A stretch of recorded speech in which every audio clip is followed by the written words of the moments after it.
Bonjour Pierre Lescure. Bonjour Sophie. Comment dois-je vous appeler? Pierre. C'est super, je ne veux même pas vous appeler Monsieur le Président. Ah, ça fait trop long après, vous ne savez pas où couper. Non, Pierre, c'est bien. Pourquoi avez-vous accepté cette fonction?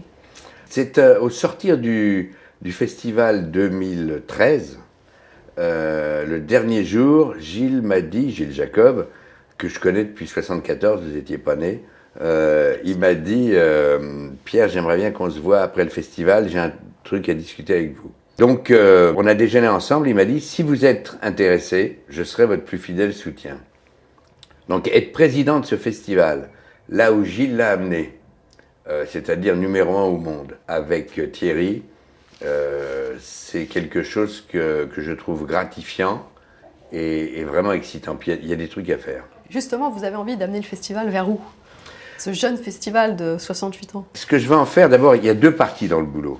La première partie, c'est de maintenir et entretenir, cultiver ce que Gilles, beaucoup, Thierry depuis 10 ans, ont fait. Et pour maintenir à ce niveau de numéro 1 au monde, ça veut dire qu'il faut sans arrêt investir, sans arrêt créer, sans arrêt essayer et ouvrir de nouvelles voies. C'est la première partie. Et la deuxième partie, c'est peut-être donner plus de relations directes, plus de relations engageant le futur, aussi bien avec les Américains. On a intérêt peut-être à réinitialiser, replanter des bourgeons avec les indépendants comme avec les studios, d'une main. Et de l'autre main, dialoguer de plus en plus avec les pays asiatiques. Le festival et Thierry le font très bien avec la Corée du Sud. Je pense qu'il faut chercher toutes les voies pour développer le dialogue avec la Chine. La France et le cinéma français, le CNC en particulier, ont très bien travaillé avec le Festival de Pékin, avec le cinéma officiel chinois, et je ne sais pas très bien ce qui n'est pas officiel en Chine, mais enfin bon, et le Festival de Shanghai.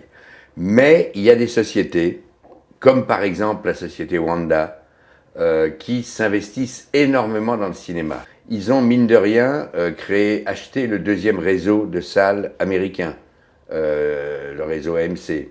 Ils se lancent dans la production, ils vont présenter des films au marché à Cannes, où ils sont des films internationaux, des films d'aventure, des films à grand spectacle, mais qui ne sont pas très chinois. Et ils ont l'intention à Qingdao, qui est une ville du sud-ouest, parmi les plus tempérées, ils veulent monter un Cinecittà et un grand festival en septembre à partir de 2017.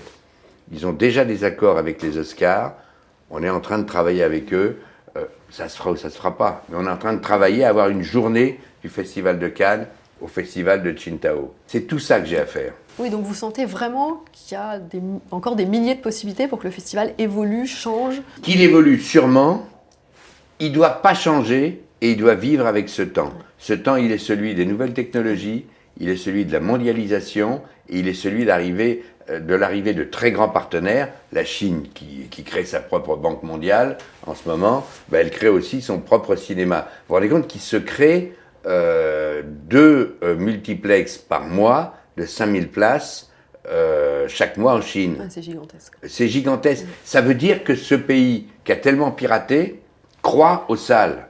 C'est la meilleure nouvelle qui puisse arriver. Cannes doit être connecté avec ces cinématographies de plus en plus. Qu'est-ce qui fait que Cannes reste le plus grand festival de cinéma au monde et que ce festival garde sa singularité? Justement à un moment où la mondialisation prend le pas sur la singularité. Je pense que ça tient à 2-3 spécificités françaises. Ce marché français est incroyable. On est un petit moyen pays ou un moyen grand pays en termes de population. Mais grâce au système français, né juste après la guerre, du CNC, des aides, de toute la réglementation qui existe, nous sommes, comparés à notre population, le 2e pays de cinéma au monde. En nombre de salles, en diversité de films, en nombre de films. Nous sommes les financeurs ou cofinanceurs d'un tiers des films européens, des 2 tiers des films méditerranéens. Et vous connaissez le système très vertueux des aides publiques, des aides régionales, du financement de la télé et de la politique des salles qui se sont numérisées à grands traits. Donc c'est un pays que tous les cinéastes du monde envient. 1. 2. Depuis 1946, le Festival de Cannes a montré son ouverture au monde et a justifié chaque année un peu plus le qualificatif de festival international. Et cet équilibre, même si on a cette année une magnifique année française, cet équilibre entre les films internationaux, les films du monde entier et les films français, cet équilibre entre le marché et les sélections, cet équilibre entre les nouveaux cinéastes et les grandes signatures, il est tellement vivant, il est plus vivant que partout ailleurs. Et comme le système français fait que le cinéma est un art majeur dans la politique culturelle de la France depuis toujours, c'est ce qui fait sa suprématie par rapport à tous les autres. Toronto, il ne faut jamais louper Toronto. Et c'est d'abord un marché où il y a 1500 films qui courent partout. À Cannes, les équipes ont vu 1800 films, ils en présentent 50. Alors, je ne vais pas m'adresser au président, mais vraiment à l'homme. Il paraît que vous avez fait tous les festivals de Cannes depuis les années 70. Qu'est-ce qui fait que ce festival est si cher à vos yeux? Ma première visite, ça a été pour une radio, pour Europe 1, en 77. À l'époque, la radio était presque plus importante que la télé et avait plus de moyens. Donc, on nous avait envoyé faire 2 heures d'émission par jour avec Eddie Mitchell pour les films américains et Jean-Claude Brialy pour les films français et européens, Ma Pomme comme host, et on faisait 2 heures d'émission par jour dans un magnifique studio qui avait été installé sur la Croisette, comme aujourd'hui ferait la télé. Et puis on avait une grande villa immense dans l'arrière-pays, au-dessus de Cannes, où on vivait tous, les techniciens, nous, donc Jean-Claude Brialy mettait sa gandoura offerte par le roi du Maroc et faisait bonjour aux marins dans la rade. Et on passait la nuit jusqu'au petit matin, tous ensemble dans la grande cuisine, où on nous faisait des pâtes magnifiques et on parlait des films qu'on avait vus dans la journée. On en voyait toute la journée. Le soir, on faisait nos 2 heures d'émission. Moi, j'avais, je ne sais plus quel âge j'avais en 77, mais je devais avoir 28 ans. C'est magnifique. C'est fondateur. Et puis, ce sont des années où vous avez Apocalypse Now, vous avez All That Jazz, vous avez les premiers Terrence Malick. Vous croyez avoir tout vu de la semaine, et puis boum, vous avez Manhattan. Et ça n'arrêtait pas. Bref, c'était un plaisir qui vous reste comme une envie, qui ne vous quitte pas entre le dernier jour du festival et le premier jour de l'année suivante. Quel genre de spectateur êtes-vous? Je continue à 69 ans à mettre ma main devant les yeux quand c'est trop violent. Je continue à rire trop fort quand c'est drôle. Et je continue à pleurer comme une madeleine quand ça me touche. C'est quoi la plus grande émotion que vous ayez vécue sur un écran à Cannes? C'est pas la plus grande émotion, mais c'est la plus belle émotion quand vous me posez la question, Sophie, qui me vient. C'est le premier Terrence Malick que j'ai vu, Days of Heaven, avec Richard Gere, avec Sam Shepard, avec la qualité de couleur insensée, qui était quasiment une qualité de photo argentique permanente dans ses chants, dans ses regards, la musique d'Ennio Morricone, qui faisait que je voyais à l'écran une œuvre image par image, et un film magnifique où Terrence avait peut-être trouvé, comme jamais, l'équilibre entre la voix off et les vrais dialogues et les silences qui étaient tellement parlants. Je me disais, ce jour-là, j'étais encore jeune, mais je me disais, c'est pour ça que c'est le 7e art. C'est un art à part entière. Et comment vous expliquez que vous arrivez, vous me disiez, je continue à rire trop fort, à pleurer, à avoir peur, que vous arriviez à continuer à être un spectateur comme les autres, avec la vie qui a été la vôtre, toutes les fonctions, les activités. Enfin, je me dis, c'est génial que vous arriviez à être un spectateur c'est gentil de le dire comme basique. Ça, mais dans ce que j'ai pu faire comme différents jobs, ma légitimité, elle venait de ma passion et de mon émotion de journaliste. Et je suis né dans une famille qui allait au cinéma tout le temps, qui allait au théâtre tout le temps, qui lisait énormément, qui écoutait de la musique tout le temps.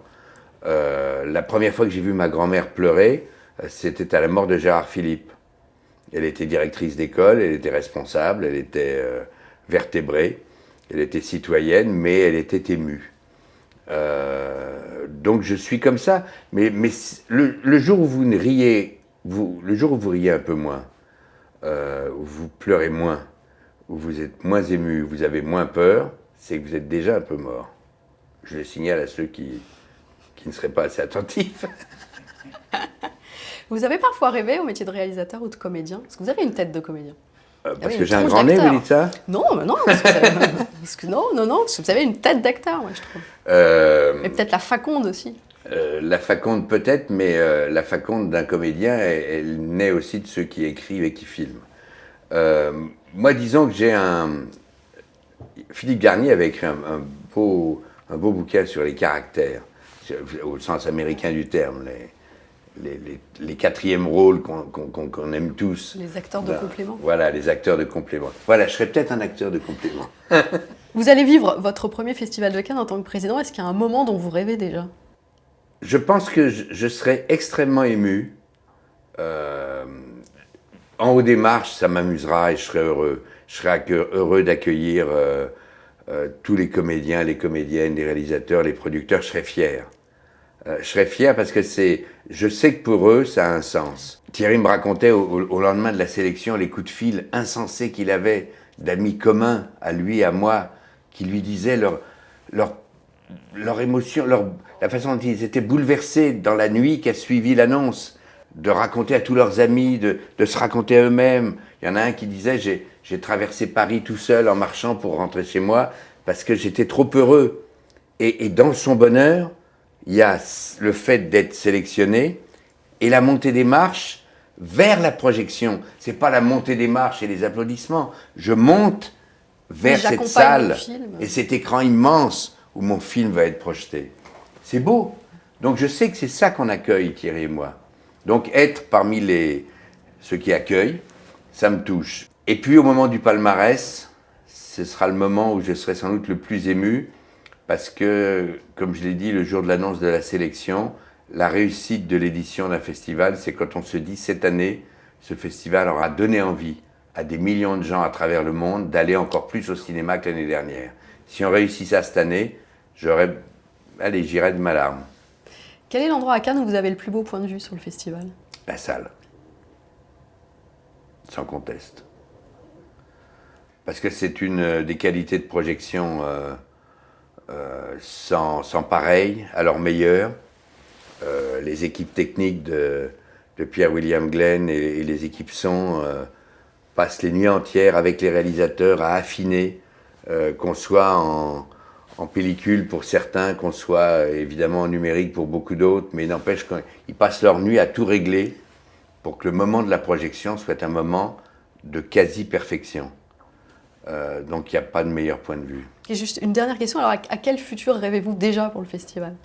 Ou est-il encore trop tôt pour Non, il y a une rêver? chose, un objectif que je peux évoquer, qu'on a Thierry et moi, c'est de faire que cette marque du Festival de Cannes, qui est la marque française la plus culturelle, l'événement culturel le plus connu au monde, fasse qu'ils vivent toute l'année. L'essentiel, c'est la quinzaine. Mais qu'on fasse en sorte que tout au long de l'année, il y ait dans le monde, dans des grandes métropoles de cinéma, il y ait des journées, des semaines de programmation dans des multiplexes où il y aurait une programmation Festival de Cannes. Je pense que ce serait un bel objectif que ça dure toute l'année. Dans cette logique, il y a l'idée d'accompagner le spectacle hommage à Ingrid Bergman. Parce que d'après ce que j'ai compris, ça et sera le festival vraiment sous la sera aux côtés bannière d'Isabella Rossellini, aussi bien à Londres qu'à la BAM à New York, à la Broadway Academy of Music, qu'à Paris, au Châtelet, et à Rome ensuite. Merci beaucoup. Merci à vous. Je trouve ça d'une émotion folle d'avoir la photo de la maman, enfin d'Ingrid Bergman en affiche et qu'elle soit là.